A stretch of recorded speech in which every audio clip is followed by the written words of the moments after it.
દ્રષ્ટિ જોઈએ મિત્રો, બસ એક દ્રષ્ટિ તમે બદલાવી નાખો તો જીવવાની બહુ મજા આવે.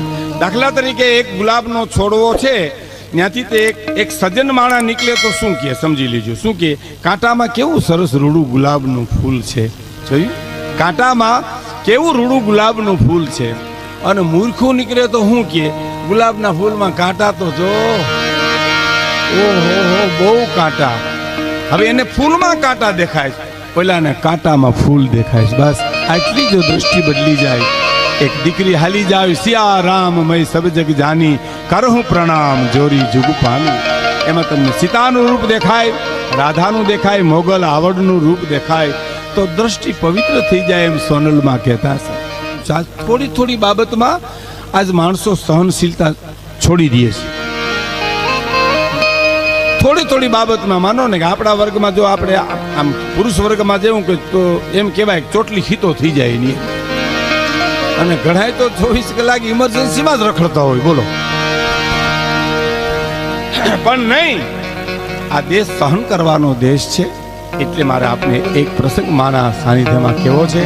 મારી માતાઓ બહેનો દીકરીઓ બેઠી છે એટલે ખાસ. બીજી વાત એ તમને કહું, મેંદરડા પ્રોગ્રામ હોય, માંગરોળ હોય, કેશોદ હોય તો ગમે વ્યવસ્થા કરીને આપણે જઈએ, પણ 4 દિવાલોને વચ્ચે જેને જીવન જીવવું છે એવી અમારી માતાઓ બહેનો દીકરીઓ એને ઘરને આંગણે જ્યારે અવસર હોય ત્યારે સાંભળવા મળે. એટલે મારે આપને એક કાવ્યની પાછળનો પ્રસંગ કેવો છે. બંગલામાં જો સુખ જ હોત તો બંગલામાં રહેનારી બાયુ આત્મહત્યા ન કરત. બંગલામાં હું અને તમે જેને સુખની વ્યાખ્યા કહીએ બંગલામાં હોત તો બંગલામાં રહેનારી બાયુ આત્મહત્યા ન કરત. અને ઝૂંપડામાં જો દુઃખ જ હોત તો ઝૂંપડામાં રહેનારી વિધવા બાયુ પોતાના છોકરાને મોટા ન કરી શકે. એટલે ભગત બાપુને કેવું પડ્યું કે મેલોના મેલથી વાલી લાગે અમારી ઝૂંપડી. મેલોના મેલ એટલે બંગલાની વાત નથી સાહેબ, રૂપક બાંધ્યું ભગત બાપુ. યા તમને મને સમજાવવા માટે કવિને રૂપક બાંધવું પડે. દાખલા તરીકે હાથી કાદવમાં ખૂચી ગયો, કેમે નીકળે નહીં, કેમે નીકળાય નહીં, મને બચાવો મને બચાવો. કોણ બચાવે? 1000 કૂતરે આવી ગયા ચારી કોઈ. અને પછી ગજરાત જેવો ગજરાત, હાથી જેવો હાથી કૂતરાઓને કહે છે મને આમાંથી બારો કાઢો ને. અને ભગત બાપુની કલમ શરૂ થાય છે. શું કહે છે કે તને કાઢશે ના કદી શ્વાન ભલા, ચૂપ થા પર લોક જતો. એ તારી મોટ પુકાગુ કે સંગ લઈ, એ મારી જાગજ તું હસતો હસતો.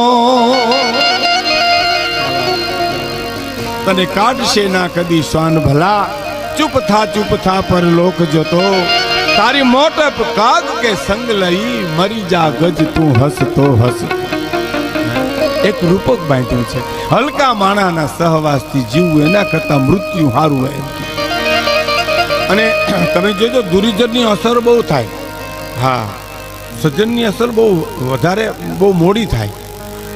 તમે જુઓ, સોનાને એકવાર પિત્તલે એમ કીધું મને તારામાં ભેળવી લે તો તારો વજન વધી જાય ને રંગે તારો પીળો ને મારો પીળો છે એટલે તારું કામ થઈ જાય.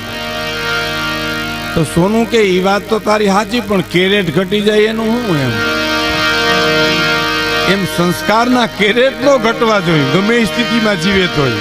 સોનું સોનું જ રહેવું જોઈએ. ઢોલ ને હરણાય વાતું કરતા હતા. ઢોલ ને હરણાય કોઈ વાતું કરે, નિર્જીવ વસ્તુ. કવિઓ એને વાતું કરાવે. શું કરાવે છે? ઢોલ શરણાઈને એમ કે છે કે બેન, કોઈ પણ માણસ તારા વગાડતો હોય તને તો તારા પગ દબાવતું એવું લાગ્યા કરે. અને અમે ક્યાં ઓયલા ભાવના મોરલા માર્યા હશે કે ડોકમાં નાખ્યો નથી, બગડાટી બોલી નથી, હાવ દાંડિયુની બટા જટી બોલે. એટલે હરણાએ કીધું કે ઓયલા ભાવની નથી, આ ભાવની છે. તો આ ભાવમાં હું પાપ ને પુણ્ય કર્યા? તો કે પાપ અને પુણ્યની વાત નથી, આ અમે છિદ્રો અમારા જીવતરના જગતના ચોકમાં અમે ખુલ્લા મૂકી દીધા છે અને તે તારી 2 પોલ ઢાંકી દીધી છે. તમે જેટલી જીવતરની પોયલું ઢાંકો એટલે આંસકા વધારે આવે, અને જેટલું જીવતર ખુલ્લું મૂકી દો એટલી જીવવાની મજા આવે. હવે તમે જો બંધબાજ જુગાર જે રમતા છે ખબર, બંધબાજીમાં જે માણસ હારે એટલું ખુલ્લી બાજીમાં હારે નહીં. જીવતર જેટલું તમે ખુલ્લું મૂકી દો એટલી જીવવાની મજા આવે. હવે તમે જો મને એક મિત્રએ કીધું હતું, મને કે ભીખુદાન, હું ઘણી વાર કહું છું, તમે સાંભળ્યું છે, મને કે ભીખુદાનભાઈ આપણે પુરુષોને હાથફેર બહુ થાય, બહેનો નથી થતા એમ. અને એની એવી ઈચ્છા નહોતી કે બાયુને વધારે થાય એમ, પણ એનું કારણ એવું હતું કે બહેનો કોઈ પણ હાથફેરમાં ગુજરી ગઈ હોય તો જવરલે હોય તો ભગવાન જાણે, નકર છાપવું ખોલો એટલે આપણે હોય 4-5 કાયમ. બોલો, ખુરશીમાં ગોઠવરી ગયા હોય, હાલ્યા જાય દડી જાય, એની ક્યાં વાત કરો. સિગરેટ હલપતું ને આપણે ઓલાઈ ગયા હોય. હે, અને વાત એ સાચી છે. તમે છાપામાં વાંચજો, બહેનોના ફોટા હોય ને, શ્રદ્ધાંજલિના પાનું આખું ભરે ના હોય, એમાં ડોશીઓની ઉંમર તો 108 ને 7 ને 9 વર્ષ સુધી માળા ઉપર વયા જાય. અને પુરુષો તમે જુઓ 56, 57 ફટાક્યા થઈ જાય. એનું કારણ મને એને કીધું, હું તમને કહેવા માંગુ છું. કારણ બહુ સરળ સહજ છે. બેનો છે ને વાતની વાતમાં રોઈ નાખે, વાતની વાતમાં વાત કોકને કરી આવે, વાતની વાતમાં હૈયું હળવું કરી નાખે. આ દુનિયામાં હૈયા હળવા કરે ને એને કોઈ દી હાથફેલ ન થાય. પણ આપણે મરીએ ત્યાં કોઈને કહીએ નહીં કે હું કામ ગોઠો વળી ગયો એમ. આપણે તો અભિમાની બહુ ને, હું મરું પણ કોઈને કહું નહીં તો જા ઉપર બીજું થાય. આનું રૂપક છે, આ કવિનું રૂપક છે. તમે સમજી લો, આ દરેકની પાછળ એક ઉપદેશ છે.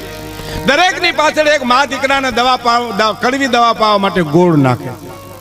આ કવિ કડવી દવા છે. જીવનને જેટલું સરળ અને મુક્ત બનાવી દેશો ને એટલી જીવતરની વાત તમને ઊંચી લાગશે.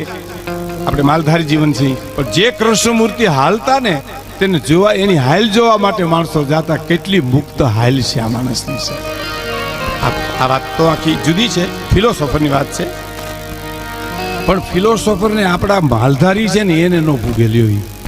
એક ફિલોસોફર નીકળ્યો તો માલધારી ગોવાળીને બોલાવીને કીધું અહીંયા આવ્યો તને આવ્યો બાકસ છે તો હા લાય બાકસ લીધી. દિવાળી કરીને કે આ જ્યોત ક્યાંથી આવી કહી દેજે. આ ગોવાળીએ ફૂંક મારીને ઠારી નાખી. ક્યાં ગઈ એ કયો જઈ, બોલો આ ક્યાં ગઈ. હા, આ તો એવું છે, કોઠાહુ જેવી હોય, આ ભણતરમાં ન આવે ક્યાંય ગયો. ઓલી વાત એમ જૂની ઘણી વાર એમ કહેતો, ટ્રેનમાં એક અભણ બેઠેલો ને એક ભણેલો બેઠેલો. એટલે અભણ માણા અને ભણેલાને વિચાર થયો, હાલો ને ટાઈમ પાસ કરવા માટે આપણે એમ કે અર્થ નાખીએ. એટલે ઓલો ગામડાનો માણ કે અમે તમને પૂગીએ નહીં ભાઈ, તમે ભણેલા, ડિગ્રીઓ મેળવેલી, અમને ગાળિયા નાખી દો.